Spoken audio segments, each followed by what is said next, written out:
Bienvenue sur Africa 24 dans cette nouvelle édition du QG News. Au sommaire de l'actualité, Soumaïla Cissé, nouveau chef de l'opposition au Mali, suite à l'adoption de la loi sur ce statut par le Parlement et sa promulgation par le président malien.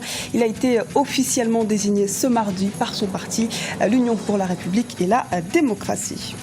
Vers un report de l'élection présidentielle togolaise à quelques jours de l'ouverture de la campagne électorale dont le scrutin est prévu le 15 avril. Des voix s'élèvent pour demander son report. Parmi elles, la communauté économique des États de l'Afrique de l'Ouest. Le marathon électoral sur le continent se poursuit au Nigeria. Les élections générales se tiendront ce samedi 28 mars.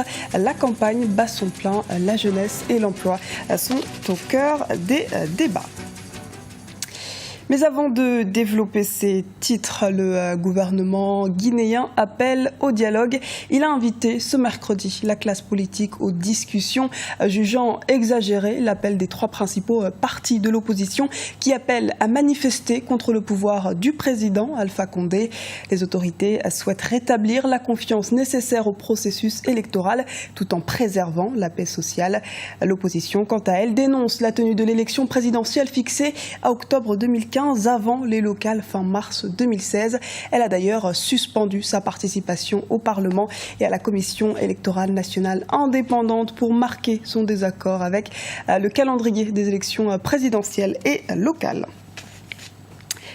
Au Mali, Soumaïla Cissé, désigné chef de l'opposition malienne, l'ancien candidat de l'URD, l'Union pour la République et la démocratie, à la présidentielle de 2013, a été nommé chef de file de l'opposition par sa formation politique ce mardi. Mais quel regard les Maliens portent sur cet homme et son parcours politique? Élément de réponse avec Ibra Khadindiaï. Le statut de chef de file de l'opposition est désormais légalisé au Mali. Une loi a été adoptée par le Parlement et promulguée par le chef de l'État Ibrahim Boubacar Keïta.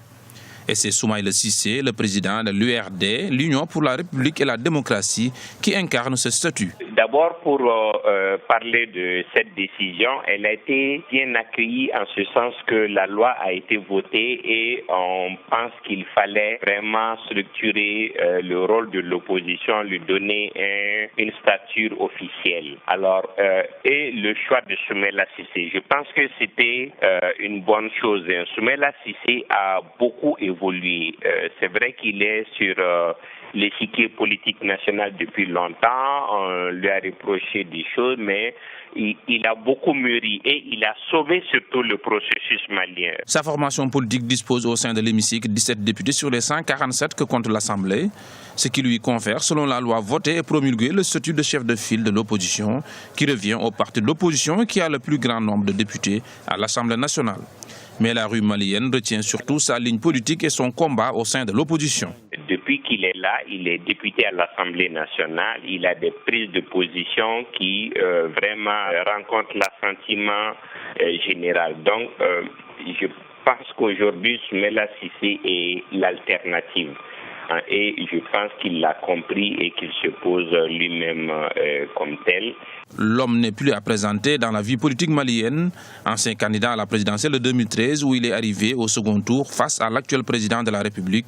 Il fut également ancien ministre, ancien patron de l'UEMOA, l'Union économique et monétaire de l'Afrique de l'Ouest. Renforcement du partenariat bilatéral entre la Côte d'Ivoire et la Turquie. Le président de la République, Alassane Ouattara, est arrivé ce mercredi à Ankara pour une visite officielle de 4 jours. Cette mission constitue, selon lui, je cite, une opportunité pour la Côte d'Ivoire de continuer de diversifier ses relations internationales et notamment au niveau des relations commerciales. Et c'est en ce sens qu'est prévue la signature de plusieurs accords. Élection présidentielle au Togo. La communauté économique des États de l'Afrique de l'Ouest souhaite un report de ce scrutin prévu théoriquement ce 15 avril. Une demande justifiée selon l'opposition qui réclame une étude du fichier électoral et la mise en place de toutes les conditions pour une élection transparente. Les précisions avec Ibra Khadindiaï. Va-t-on vers un report du scrutin présidentiel au Togo? La présidentielle au Togo est initialement prévue le 15 avril 2015, mais plusieurs voix s'élèvent pour demander son report.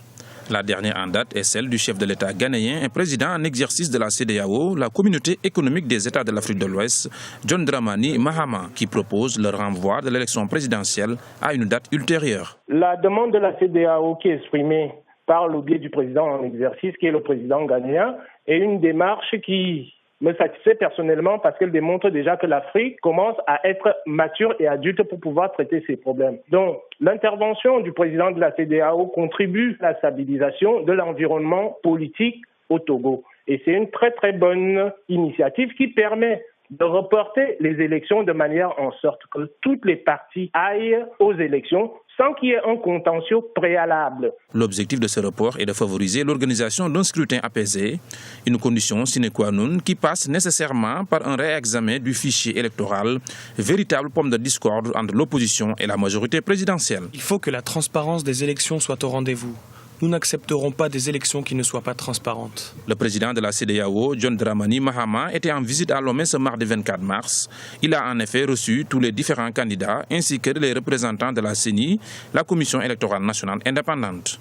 Des consultations qui lui ont permis de demander le report du scrutin présidentiel. Scrutin présidentiel cette fois au Nigeria. Un tribunal nigérian a annoncé ce mercredi avoir repoussé sa décision sur la mise en cause de l'éligibilité du candidat Muhammadu Buhari. Elle a été reportée au 22 et 23 avril, autrement dit après l'élection présidentielle du 28 mars. Le principal candidat de l'opposition du Congrès progressiste APC avait dénoncé ce recours en justice comme une manigance du parti au pouvoir du président sortant et candidat Goodluck Jonathan. Et l'heure est donc aux préparatifs des élections générales de ce samedi au Nigeria. Les candidats essayent tant bien que mal d'associer la jeunesse du pays à leur projet politique. Principale promesse faite, l'emploi pour tous, comme nous l'explique Christelle Ndayabaya. Le chômage, une préoccupation majeure avant les élections générales nigérianes. Dans le pays, près de 40 millions de personnes sont à la quête d'un emploi après leur formation. Le chômage est devenu un problème récurrent. La plupart des jeunes se retrouvent dans les rues, prêts à embrasser n'importe quel métier pour subvenir à leurs besoins. Je cherchais des emplois pendant 2 à 3 ans après ma formation. Je regardais autour de moi pour trouver ce que je pouvais faire avec mes mains et qui me rapporterait quelque chose pour pouvoir subvenir à mes besoins. C'est en ce moment que j'ai décidé de me lancer dans l'élevage de la volaille. Pour des jeunes gens comme Kamal Adeyami, démarrer une petite entreprise à partir de rien n'est pas toujours facile. Grâce à la contribution financière de son oncle, Kamal a mis en place un petit projet d'élevage de volailles. Il compte aujourd'hui développer son business en y incluant la pisciculture. Nous investissons uniquement dans l'aspect volaille. Nous avons aussi la possibilité de faire de l'aquaculture. Je cherche donc à intégrer les deux ensemble dans un plus grand espace où je serai en mesure d'employer et de donner à quelques jeunes, même diplômés, l'occasion de travailler avec moi. La croissance de l'économie nigériane est entravée par les problèmes de sécurité dans le nord du pays. Le gouvernement fédéral a mis en place un fonds d'innovation technologique d'une valeur de 16 millions de dollars. Ceci pourrait permettre de financer des projets d'entrepreneuriat de jeunes start-up dans le pays. Ce journal a été réalisé par l'ensemble de la rédaction. Nous vous remercions pour votre fidélité. À retrouver dans un instant une nouvelle édition du QG News sur Africa 24.